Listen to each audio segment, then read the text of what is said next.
तो प्रधानमंत्री देश के सामने एक बार फिर रोए। मगर तबाही तो बरप रही है इस देश की जनता पर। आपकी आंखों में आंसू क्यों हैं मोदी जी? और आपकी आंखों में आंसू तब हैं जब हालात कुछ हद तक शहरी इलाकों में बेहतर होते नजर आ रहे हैं। मगर प्रधानमंत्री का रोना मेरे अंदर एक असमंजस पैदा कर रहा है दोस्तों। उनके इस रोने के पीछे मुझे बहुत ज्यादा विरोधाभास दिखाई दे रहा है। उनके रोने के पीछे मुझे एक प्रचार तंत्र दिखाई दे रहा है, एक सोच दिखाई दे रहा है। और आज बेबाक में मैं उसकी पड़ताल, उसका पर्दाफाश करने जा रहा हूं।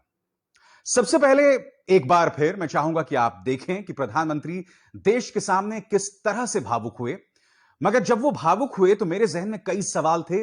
उन सवालों के जवाब मैं इस क्लिप के बाद, प्रधानमंत्री जब रो रहे थे इस मंजर के बाद देना चाहूंगा। देखिए। इस वायरस ने हमारे कई अपनों को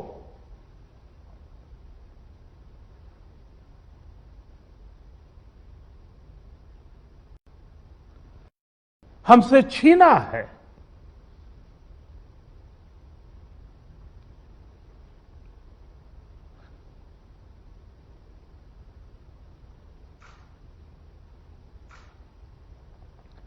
मैं उन सभी लोगों को अपनी विनम्र श्रद्धांजलि देता हूं और उनके परिजनों के प्रति सांत्वना व्यक्त करता हूं। प्रधानमंत्री देश की जनता पर आपकी रोताली, आपका दर्द।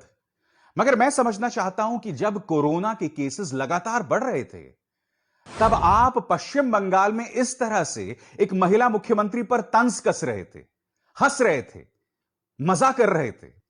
बिल्कुल मजा कर रहे थे। मैं चाहता हूं कि प्रधानमंत्री ने किस तरह से तंज किया था ममता बनर्जी पर, आप वो सुनिए। ओ दीदी,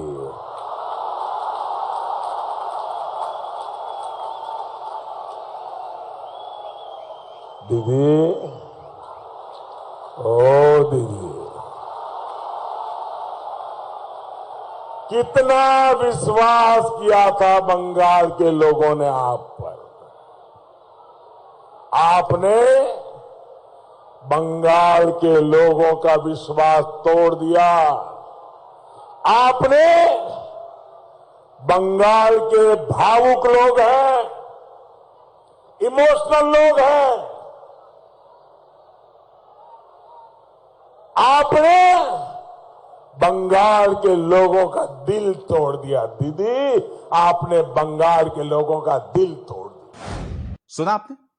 तो मैं समझना चाहता हूं जब प्रधानमंत्री इस तरह से तंज कर रहे थे, अगर एक शख्स जिसके अंदर लोगों की तकलीफ को लेकर चिंता हो, क्या वो इस तरह से एक दूसरे राज्य में लेकर तंज कर रहा होगा? और बात यहां नहीं रुकती है। हम सब जानते हैं कि भीड़ जो है वो कोरोना को बढ़ावा देती है, मगर प्रधानमंत्री नरेंद्र मोदी उस भीड़ को लेकर भी गर्व कर रहे थे। मैं कैसे भूल जाऊं प्रधानमंत्री, आपने क्या कहा था? तो आपकी रुदाली सही है या आपका यह बयान जिसमें आप भीड़ पर गर्व कर रहे थे? सुनिए। दीदी, ओ दीदी, आदरणीय दीदी, ये मत भूलिए, ये लोकतंत्र है, लोकतंत्र। ये जनता जनार्दन, ये भगवान का ही रूप होता है। यहां खेल भी जनता ही शुरू करती है और खेला शेष भी जनता जनार्दन ही करती है।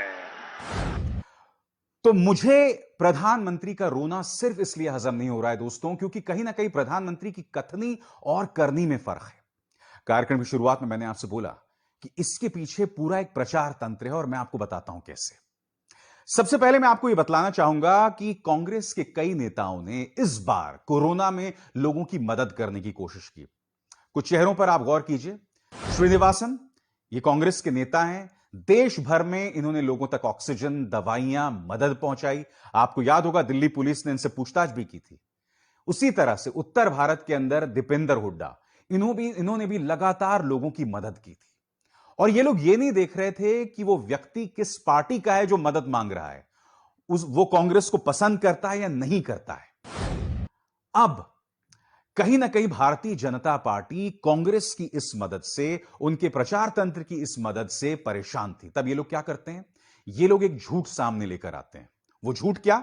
वो झूठ ये कि वो एक दस्तावेज लेकर आते हैं और ये दावा करते हैं कि इस दस्तावेज में या इस टूल किट में कांग्रेस देखिए देश को बदनाम कर रहा है, मोदी जी को बदनाम कर रहा है।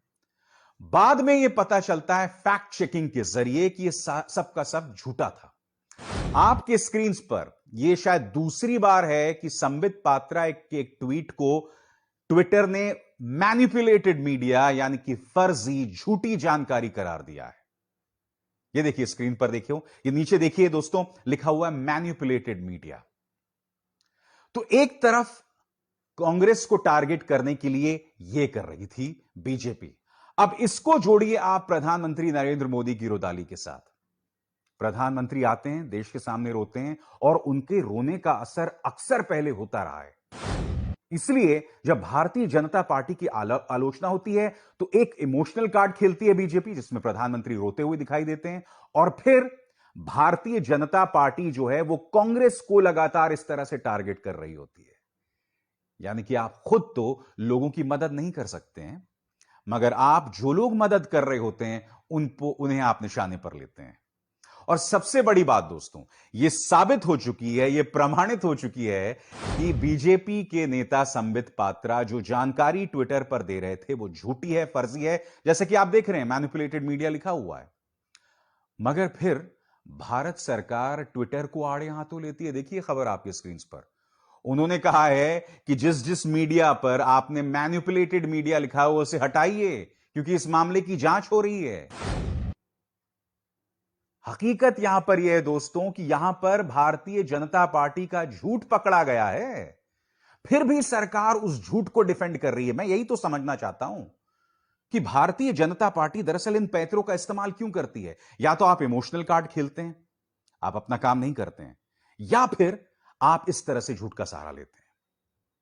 अब मैं आपसे बात कर रहा हूं प्रधानमंत्री नरेंद्र मोदी की रुदाली के पीछे का प्रचार तंत्र।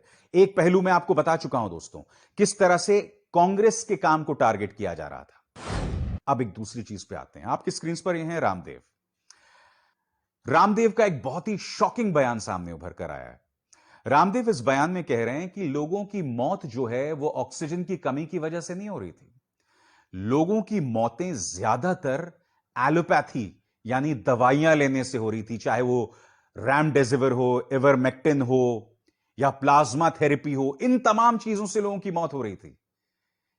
यानी कि पहली बात तो आप दुनिया के सामने एक फर्जीवाड़ा पेश करें, ठीक है, आप ये दावा करें कि कोरोनिल से जो है इलाज हो जाता है कोरोना का। इस तस्वीर में देखिए नितिन गडकरी और हर्षवर्धन उसका उद्घाटन भी करते हैं, उनकी इस तथाकथित दवाई का। और खुद विश्व स्वास्थ्य संगठन कहता है कि हमने ऐसा कोई ने स्वीकृति नहीं दी। यह दावा पूरी तरह से गलत है। अब रामदेव कह रहे हैं, टारगेट कर रहे हैं एलोपैथिक मेडिसिन को। इसके पीछे की सोच क्या है मैं आपको बाद में जाके बताऊंगा। पहले आप सुनिए रामदेव कह क्या रहे हैं। क्लोरोक्विन फेल हुई, फिर रेमडेसिविर फेल हो गई, फिर एंटीबायोटिक्स इनके फेल हो गए, फिर स्टेरॉइड इनके फेल हो गए, प्लाज्मा थेरापी के ऊपर भी कल बैन लग गया, और इवरमेक्टिन भी फेल हो गया, और जो है अभी एक बुखार के लिए क्या दे रहे हैं वो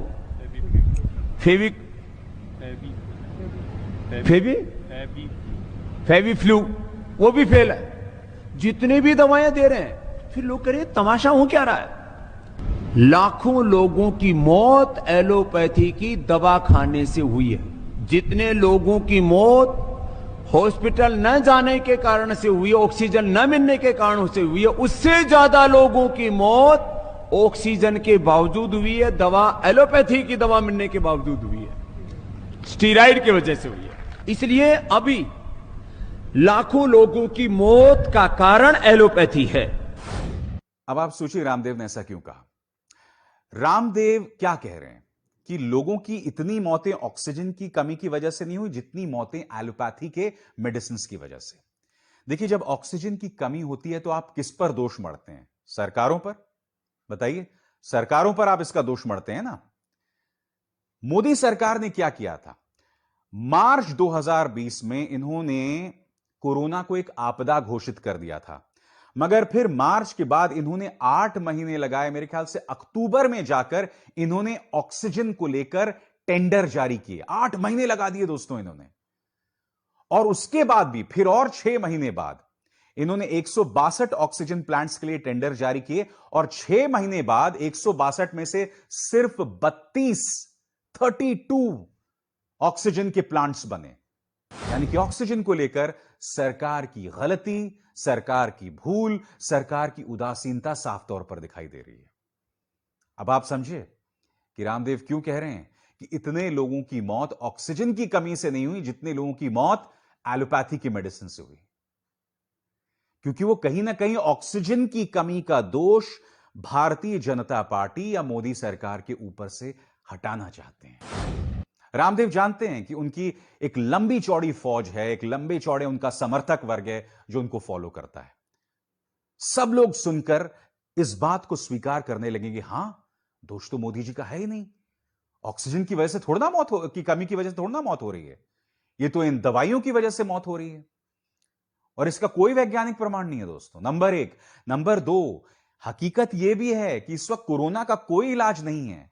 रामदेव इसके अंदर यह कह रहे थे कि इन दवाइयों का सिर्फ यह मकसद है कि वो आपका बुखार कम करते हैं। हां, बुखार कम करना पड़ता है रामदेव जी, क्योंकि सोचिए अगर आपको ऑक्सीजन में ना मिले, आपका बुखार भी कम ना हो, तो हर जो पेशेंट है, हर मरीज है, वो मारा जाएगा। कम से कम उनका बुखार कम करके उन्हें ऑक्सीजन मुहैया कराकर उन्हें हम बचा सके हैं। तो रामदेव जी, आपको इस तरह की गलत बयानी नहीं करनी चाहिए। तो देखा आपने, तो देखा, पूरी क्रोनोलॉजी दिखाई दे रही है दोस्तों। पहले प्रधानमंत्री नरेंद्र मोदी रोते हैं और उससे पहले बीजेपी जो है वो कांग्रेस पर टारगेट कर रहा होता है टूल किट के बहाने, और फिर रामदेव का यह बयान कि ऑक्सीजन की कमी की वजह से मौत नहीं हो रही है, दवाइयों की वजह से मौत हो रही है। इतना वाहियात बयान कौन देता है दोस्तों? कौन देता है? आप रामदेव के समर्थक हो सकते हैं, मगर क्या आप इस हकीकत से मुंह मोड़ सकते हैं कि रामदेव यहां पर दवाइयों पर उंगली उठा रहे हैं जिससे आपका और हमारा इलाज होता है? यानी कि जो करोड़ों रुपया, अरबों रुपया खर्च किया जा रहा है दवाइयों पर, विज्ञान जो रिसर्च कर रहा है, क्या उस सबको हम परे कर दें पतंजलि की दवाइयों के लिए?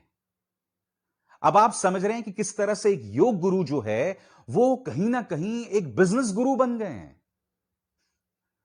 और उसमें भी कहीं ना कहीं हमें ईमानदारी की कमी दिखाई दे रही है। सबसे दुख की बात यह है।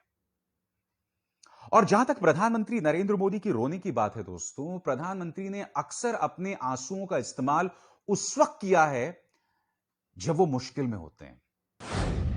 पहला प्रमाण, नोटबंदी के दौरान प्रधानमंत्री ने क्या कहा था कि मुझे 50 दिन दीजिए और अगर 50 दिन में भी मैं कुछ ना कर पाया तो मुझे बता देना, जिस चौराहे पर बुला लेना मुझे। आप क्या कहा था, पहले आप वो सुनिए। मेरे देशवासियों,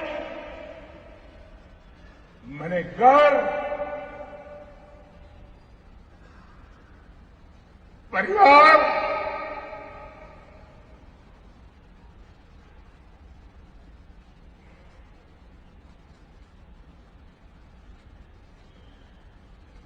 सब कुछ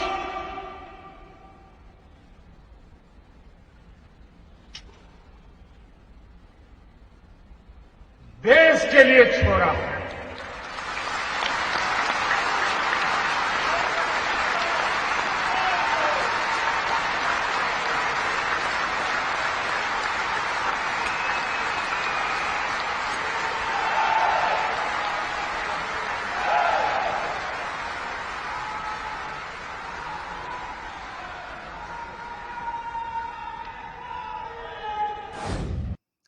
मैं आपसे सवाल पूछना चाहता हूं, नोटबंदी का दंश आज तक लोग सह रहे हैं। छोटे व्यापारी बर्बाद हो गए, बिजनेसेस बर्बाद हो गए। आज भी हम नोटबंदी का दंश के सामना कर रहे हैं। अब तो प्रधानमंत्री उसकी बात ही नहीं करते हैं। वो चौराहा आज भी आपका इंतजार कर रहा है प्रधानमंत्री जी, और जब मैं चौराहे की बात कर रहा हूं तो मैं ये नहीं कह रहा हूं कि उस चौराहे पर आपको सजा दी जाएगी। नहीं साहब, ये लोकतंत्र है। ये कोई मुअम्मर गद्दाफी का लिबिया नहीं है कि किसी को चौराहे पे खड़े करके गोली मार दी जाए, नहीं। मगर वो है चौराहा जवाबदेही का। उस चौराहे पर आइए ताकि जनता आपसे सवाल कर सके। ये एक तरफा संवाद क्या होता है? मुझे तो ऐसा लगता है कि जब आप मेरे से पत्रकारों के सामने आएंगे ना प्रधानमंत्री, तो आप फिर से उसी इमोशनल कार्ड का इस्तेमाल करेंगे। मुझे लगता है कि आपके पास मेरे जैसे पत्रकारों के सवालों का जवाब नहीं है, तभी आप बार बार उसी कार्ड का इस्तेमाल करें। और बात यहां नहीं रुकी, एक और बयान देखिए। यहां ये पुलिस की बात कर रहे हैं और यहां पर भी प्रधानमंत्री की आंखों में आंसू आ जाते हैं या रोने लगते हैं। देखिए, लेकिन देश को पता नहीं है ये वही खाकी वर्दी वाले मेरे पुलिस के जवान हैं।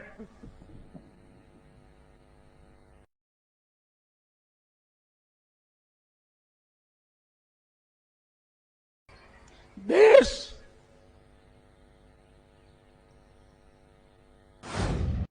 मैं आपसे समझना चाहता हूं ना, अगर आपके दिल में इतना दर्द है पुलिस वालों के लिए, अर्धसैनिक बलों के लिए, पुलवामा में हमारे 44 जवान शहीद हो गए, आप उन्हें सामान्य गाड़ियों में भेज रहे थे। 80-70 गाड़ियों का कारवां आपने जो है सड़क पर चलवा दिया था। कोई सुरक्षा नहीं थी उन्हें, बख्तरबंद गाड़ियों में होना चाहिए था, उनको बुलेट प्रूफ गाड़ियों में होना चाहिए था। किसी तरह की कोई सुरक्षा नहीं। बाद में रिपोर्ट सामने उभर कर आई कि सरकार को एक नहीं, दो नहीं, तीन तीन बार चेतावनी मिली थी। आउटलुक ने एक रिपोर्ट की थी। आज तक उन तमाम इंटेलिजेंस वार्निंग्स पर वो जो चेतावनी मिली थी पुलवामा को लेकर, आपने क्या कार्रवाई की है बताइए ना। और फिर उसके बाद ये आदमी सामने उभर कर आता है, देविंदर सिंह, जो 2 आतंकवादियों को लेकर दिल्ली ले जा रहा होता है। क्यों लेकर जा रहा था ये 2 आतंकवादियों को दिल्ली? इसका क्या काम था? ये क्या करना चाह रहा था? इन तमाम सवालों के जवाब हमें आज तक नहीं मिले। और जो पॉलिटिकल पार्टी जवानों की शहादत पर सियासत करती है, उसका फर्ज बनता है ना कि कम से कम इन मुद्दों पर वो देश की जनता के सामने पारदर्शी रवैया अपनाए।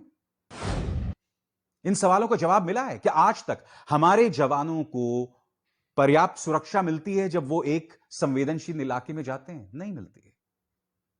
क्या आज तक हमें पता चल पाया कि वो देविंदर सिंह का क्या रहस्य था? क्योंकि देविंदर सिंह पुलवामा का भी रहने वाला है, मुझे कोई बताया जा रहा है। तो प्रधानमंत्री हमेशा इस इमोशनल कार्ड का इस्तेमाल करते हैं जब वो मुश्किल में होते हैं। आप फेसबुक के मुख्यालय गए थे, वहां पर भी आप अपनी मां को याद करके रोने लग गए थे। मुझे याद है, मैं नहीं भूला हूं उसे। और सच बताऊं प्रधानमंत्री, जब आप रोए थे तो मेरा भी गला भर आया था। क्योंकि देखिए, एक व्यक्ति अपनी मां की बात कर रहा है और मैं उम्मीद करता हूं प्रधानमंत्री, कम से कम इसके पीछे कोई सियासत नहीं होगी। प्रधानमंत्री ने किस तरह से देश के सामने अपने उस पहलू को पेश किया था, आप खुद देखिए। वे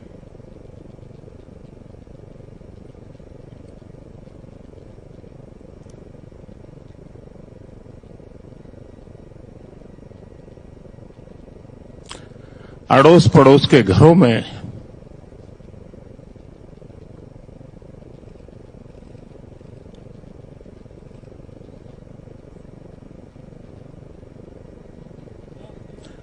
बर्तन साफ करना, पानी भरना,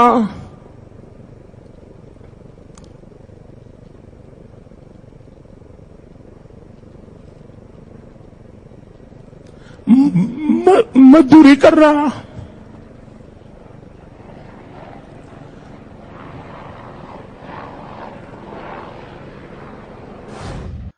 तो प्रधानमंत्री यहां पर यह दावा कर रहे थे कि उनकी मां बहुत मुश्किल हालात में, उन्होंने उनकी परवरिश की।